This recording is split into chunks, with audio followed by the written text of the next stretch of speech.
How's it going, everyone? Welcome back to the Deep Dive. I'm your host, Detective Trogdor, and today we're going to dive right in. Today's going to be a shorter video, relatively speaking. I've had COVID this last week, so I haven't had much time to do much research between laying on my bed, throbbing in pain, and going to get random tests and pick up medicine. It's been a blast. In other news, my daughter has painted my nails. They look beautiful, nice blue. In other news, if you hear cheeping during this entire recording, it's because we have baby chicks right now. Unfortunately, one of our chickens got into the... Hey, don't peck me.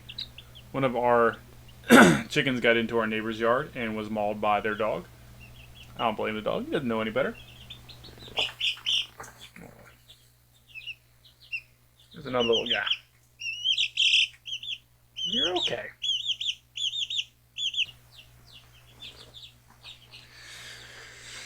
I need to go wash my hands now, so I'll be right back. So today we will be discussing Fallingwater as designed by my very minimalist shirt I made. I came up with this idea because I don't know how else to draw it without going way too in depth. Frank Lloyd Wright envisioned a home that was built upon a waterfall where instead of sticking out from like a sore thumb in the landscape just so he could see everything around it, he would design it so it would become and blend in with the surroundings itself and be a part of nature. After visiting the property that he was going to be built on only one time and sitting on design for about 9 months and then rushing to finish the design in about a day, he showed up to the site with his work details and they started construction that day. Fallingwater today is revered as an architectural masterpiece and an engineering wonder, and it is a UNESCO World Heritage Site. So before we get any further into the description of the house, we're going to do a little history of the house itself and who the people were that were a part of the construction and design of the house itself. No, I'm in here. Edgar Kaufman was a wealthy Jewish immigrant. His family had owned a bunch of department stores in the Pittsburgh area. I can't avoid this fact because of the fact that it kept coming up on fallingwater.org's website too, was that Edgar Kaufman married his first cousin. Just want to make sure you know that because it kept popping up. He was a department store mogul. He was the president of the store at 28, and he tripled the store's net sales from $10 million in 1913 to $30 million in 1920. Now we have a guest because she wants to see me so bad. So in 1926, Edgar Kaufman bought the property known as Bear Run. It was about 1,600 acres of pristine wilderness outside to the west. To the east. To the east of Pittsburgh. We'll just throw another map up here and correct me if I'm wrong.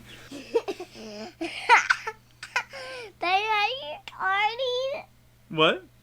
Yeah, I'm recording. On September 27, 1934, Edgar Kaufman Jr. contacted Frank Lloyd Wright because he needed to do an interview for some design work because Edgar Kaufman Jr., the son of Edgar Kaufman, the department store mogul, was actually a designer of sorts. I didn't really look too much into his history.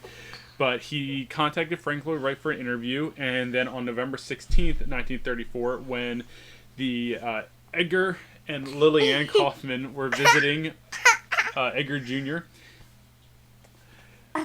they asked Frank Lloyd Wright to help them design a weekend retreat out in Bear Run. Frank Lloyd Wright visited Bear Run for the first time on December 18th, 1934. Hey. Okay, don't. In 1935, Edgar Kaufman commissioned Frank Lloyd Wright to design the weekend house for his family in Bear Run. In 1935, an old rock quarry was reopened to the west of the site so they could provide the stones they needed for the house's walls. Selena, you're driving me crazy.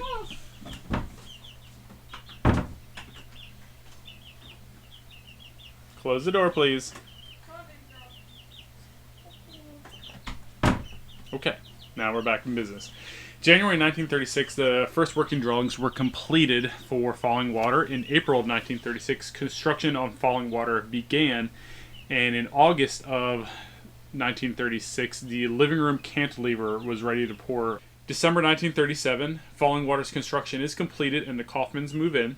In 1939, the Fallingwater Guest House is completed. From 1937 to 1963, Fallingwater was used as a weekend retreat for the Kaufman family to escape from the heat and smoke of industrial Pittsburgh. On October 29, 1963, Edgar Jr. deeds Fallingwater and the surrounding 1,500 acres to the Western Pennsylvania Conservancy as the Kaufman Conservation on Bear Run, a memorial to Edgar J. and Lillian S. Kaufman, along with $500,000 endowment to care for the house. In 1964, Fallingwater opens to the public for tours, admittance by advance reservations through the Western Pennsylvania Conservancy office in Pittsburgh, Pennsylvania. Annual visitations at that time was 29,792. May 11, 1976, Fallingwater is designated a National Historic Landmark by the U.S. Department of the Interior. In 1986, visitation breaks six figures at 106,200 people.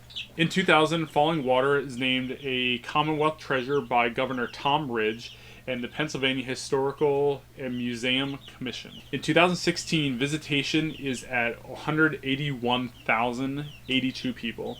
In 2019, it is at 171,056, which, just because it dipped doesn't mean that it was a bad thing. Also, in 2019, it was designated as a UNESCO World Heritage Site. However, in 2020, due to the effects of COVID-19 pandemic, visitation was only down at 42,795.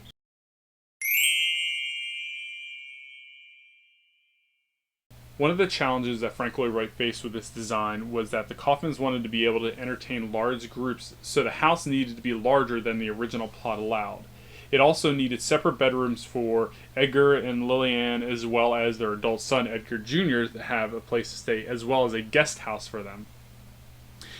The design of the cantilevered structure allowed to address all this because it only took up so much ground space. However, the cantilever let you extend over other plots of land without actually being a part of the ground itself. When the cantilever design was initially proposed, Edgar Kaufman did not believe that Frank Lloyd Wright had the experience and expertise working with reinforced concrete that he would be able to safely and efficiently design this house. He essentially went behind Wright's back, took the designs to a second-party engineering firm and had them review it, and they said, absolutely not, you need to double reinforce these to make sure it's actually strong enough. When Wright found out that Kaufman had gone behind his back and went to this engineering firm and got this second opinion done, he was so offended that he was ready to take his designs, demand it, and then he was going to leave the property. Kaufman relented and let bygones be bygones, let Wright, take control and trust that he knew what he was doing. So Frank Lloyd Wright had those engineering plans that were made buried in the stone walls of the house as it was being constructed at a site, which is just hysterical to me. The cantilever was designed with poured concrete and upside down instead of I-beams or just T-beams. It was to help to resist the compression of the cantilever as it extended over the waters because it was both a floor as well as a ceiling. Walter Hall, an engineer, suggested increasing the reinforced steel in the first floor slab, which Wright declined, as we've already discussed that he was very opposed to anybody else giving opinions on his designs. It's speculated, though, that Hall just kind of went behind his back and ordered for it to be double reinforced in the first place, and that's one of the reasons why it actually held up, because in 1995, during restorations, when they actually did radar graphs of the inside of the structure, they found it actually had been double reinforced. So either Wright knew about it and kind of went along with it, so all these are kind of hearsay tales about, oh, he got mad and he didn't want it to happen, or somebody actually legitimately went behind Frank Lloyd Wright's back and got it double reinforced without him knowing. So at this point, we just have facts about Fallingwater itself, just so you can have a better appreciation for the design. I'll just be having pictures pop up as we go along. Some of them will be taken by me. Some will just be found randomly throughout the internet. Fallingwater is located in the mountains of southwest Pennsylvania, also known as the Laurel Highlands, in Mill Run, Fayette County, which is 70 miles east of Pittsburgh. So I was right in the beginning. The main house is 5,330 square feet, with the interior only taking up 2,885 and the exterior and terraces being 2,445 square feet. The guest house itself was 1,700 square feet. This house was inspired by Frank Lloyd Wright's concept of organic architecture, which stems from his transcendentalist background, meaning that humans are a part of nature. The house is built upon an active waterfall that flows beneath it. The fireplace's hearth is actually just a boulder, an outcropping boulder from the existing area. So the house was essentially built around nature as it was. Instead of deconstructing, removing materials, they built the house around the shape of the landscape itself. Part of the living room floor is also an existing boulder that the house is built upon. The cantilevered living room has a staircase that extends down to the stream below it. The bedrooms are small with low ceilings that encourages people to get out of their bedrooms and go into the common areas and congregate and meet with people, so you have a much more closeness while you're there. On the hillside above the main house, there is a 4-bay carport, servants' quarters, and a guest house. The guest house has a spring-fed swimming pool which overflows and drains to the river below it. To ensure that this house was a part of nature and blended into it so easily, only 2 colors were chosen, which made it a little more difficult for Frank Lloyd Wright to fully design everything. The one color that was chosen was light ochre for the concrete, and the other one was his signature Cherokee red for the steel supports for the windows and the rest of the house. With the design of the house and its location, the sound of the waterfall actually permeates entirely throughout the house, but people have said that it is not something that is overbearing so much as just a light background noise. None of the walls in the house face the waterfall. Everything that is facing the waterfall is just an open window. Like I said, with that, the house was designed to bend and be built around the landscape it was. There were also instances where there were trees that were growing that the house actually went in and it was putting supports around where tree branches existed at that time. One of the coolest things I saw when I visited Fallingwater was this unique design of the windows. The whole point of Fallingwater was to become more connected with nature while still being sheltered in a sense. And one of the best ways to do that, even when you were inside, was to have windows that were seamless. So if you opened them up, it was like there was no window there at all.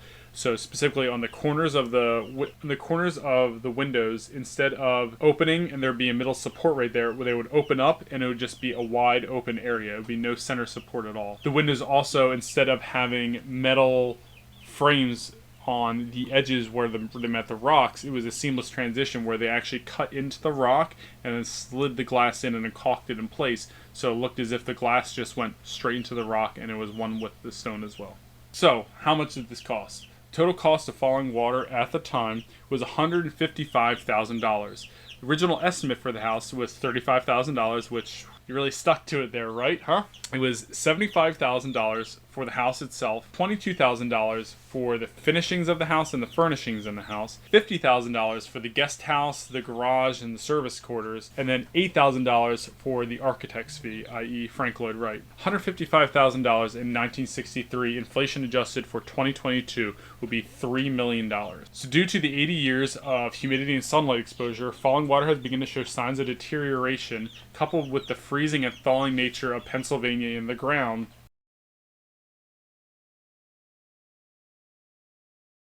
The cantilever had initially started showing deflection as early as when the construction supports had removed, and in 1995, over a 15-foot span of the cantilever, it would sunk 7 inches, which might not seem significant, but when you're talking an entire arm that's supposed to be sticking straight out and it's going like that, it's deflecting 7 inches, so that's right there. When it's deflecting that much over a 15-foot span when it should have never moved at all, that's pretty significant. In 1995, after discovering that the supports had indeed been double reinforced, the radar scan of the structure found that the supports found it was still not enough to support the structure, and it was close to failure. In 2002, a repair was completed using post-tensioning concrete. So what they did was, since the structure was starting to arc down and sag, what they did was they made the concrete essentially curve up by using cables that would be tensioned on the top, so that when it started sagging, it started putting tension on those cables and it would start straightening out. So there we go. You start with a slightly curved upward structure, and then as weight rests on it, it starts leveling itself out. So then it's essentially at ground zero. So it's allowed to have that little sag into it, but it's accounted for. It's designed for that. So where does that bring us now? This is a treasure of a architectural design. when I was going on my cross Pennsylvania state trip with my friends, I did not even know we were going to be stopping there. We got a text from one of our friends' moms like, "Hey, you should check out Fallingwater." And initially I was like, "What the heck is that?" Especially being a kid that wanted to go to Drexel University for architecture engineering, it's kind of weird that I didn't even know anything. I knew who Frank Lloyd Wright was, but I did not know that he had a house in the area. It was breathtaking. It was hands down one of the most inspiring and beautiful things I've seen. Up until that point in my life, I was only 18 at the time. As eccentric of a person as Frank Lloyd Wright was, his work is timeless. It is carrying on today as still some of the most impressive and breathtaking designs in the world. I've seen the Guggenheim Museum in New York City. You might recognize it from that scene in Men in Black 1 where Will Smith is chasing the guy up the roof before he realizes that he's chasing an alien. You got this other place in Pennsylvania. I've meant to look it up, but there's another one in Pennsylvania. I'll put its name and a picture of it right here, and I'll probably cover that in another video. Fallingwater is one of those man-made treasures that not enough people truly appreciate or visit, and I highly recommend that if you ever get the chance when you're in Western Pennsylvania, to make a pit stop.